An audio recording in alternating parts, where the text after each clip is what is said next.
Space 1999 was a sci-fi series from the minds of Jerry and Sylvia Anderson, who had previously created shows like Thunderbirds, Captain Scarlet, and UFO.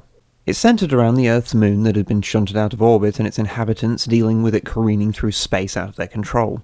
It was also set in the far-off year of 1999, which I guess seemed futuristic back in 1975 when the series began, although now just makes the whole thing seem a little quaint. It had 2 seasons, split into Year 1, the good season, and Year 2, the crap season. Maybe I'll go into the reasons for that another time, but for now, let's take a look at the very first episode of the series, Breakaway.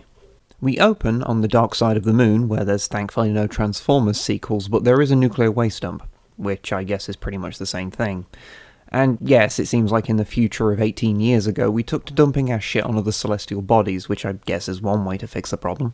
We see the new commander of Moonbase Alpha, John Koenig, flying in from Earth to take over from his predecessor. His task is to put a man on Meta, a planet that looks as though it could sustain life due to signals we've received from it.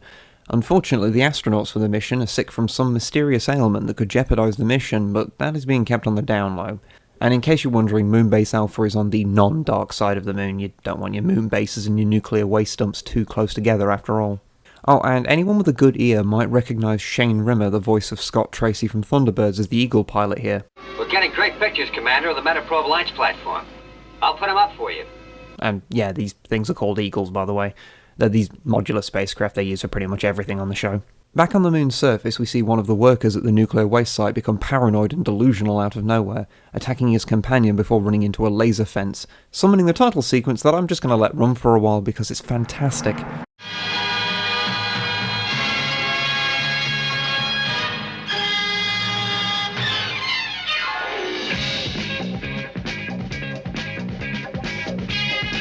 Okay, I'm going to be honest with you, I unironically love this intro. The music, the text, the editing, just everything about it is great. I love it. Anyway, arriving at Moonbase Alpha, we see Koenig greeted by his friend, Victor Bergman, the science advisor for the base. He informs Koenig that things are much worse than he's been told. People are dying from this mysterious ailment that's been affecting the astronauts. It seems to have all the hallmarks of radiation exposure, but there isn't any radiation detected, which is a little odd. So Koenig goes to speak to the resident doctor, who tells him the pilots are suffering from a form of brain damage due to the ailment and they won't ever recover. Also, since they have no idea what's causing the outbreak, she can't guarantee the backup crew wouldn't be affected. This leaves Koenig with a tough decision. On the one hand, there's no way to tell if the backup crew would become sick after they've launched, but on the other, getting a man shipped to Meta is the entire reason he's here, and he was told to achieve it at all costs. In the end, he decides to chance sending the backup crew out, which will delay the mission by a week, but hey, it's not like the original crew could do it anyway. However, to try and figure out what's going on, he requests no more atomic waste is sent up to the moon, as many people who've died seem to work at Waste Disposal Area 2, and he wants to check that out for himself. So he heads on over there with Victor, and whilst they're investigating, the pilot that took them starts to look a little unwell. Now! Move aside, Commander! I'm getting out of here!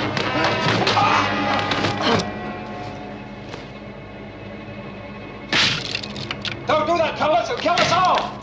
Due to this odd behaviour, John is forced to stun the pilot, and they escape before the window gives way.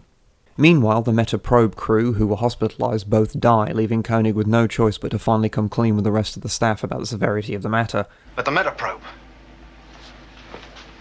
Forget the probe, Carter. Before we do anything more, I'm going to find out why those 2 men died. John, a bunch of other people died as well, but I guess they're not as important.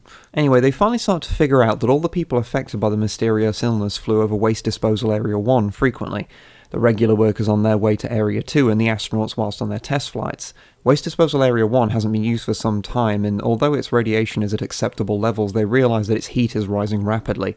With the energy stored there knocking out the cameras, Koenig heads over there in an Eagle to investigate, and, well, it's not looking good, eventually causing him to crash land before Area 1 starts exploding. So is John okay? Will they get to him? Will they rescue him in time? Oh, they got him. No worries then. It turns out the reason they didn't notice the excess energy is because they've been looking for radiation, and all the radioactive waste collected in one place was actually creating massive amounts of magnetic energy, which they weren't looking for. Now, I don't know dick about magnetism or radiation, apart from a mnemonic a friend and I made up at school for remembering the electromagnetic spectrum, so I'm just going to accept that this is a thing that's happening, and it can totally happen in real life. Probably. This magnetic energy is also what's been causing people to start acting weird and then dying. Magnetic energy causing brain damage? Something we didn't even think to check for. Which is also something I'm just going to accept as a thing that can totally happen. With Area 1 now having spent all its energy with the whole exploding thing, Victor points out that the real issue now is that Area 2 could do the same thing. So they send out a remote-controlled Eagle to monitor Area 2's energy levels. Everything seems fine until they get close, and then the magnetic energy levels spike and they lose control of the Eagle. You're right, Doctor. It was radiation. Magnetic radiation. Now we're sitting on the biggest bomb man's ever made.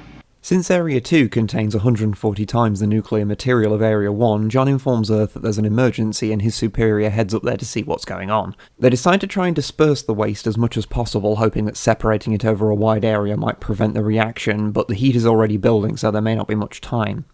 A fleet of Eagles begins the gargantuan task, and it seems to work for a while with the levels holding steady as they remove and scatter the radioactive material, but before anyone can get too excited, explosions happen.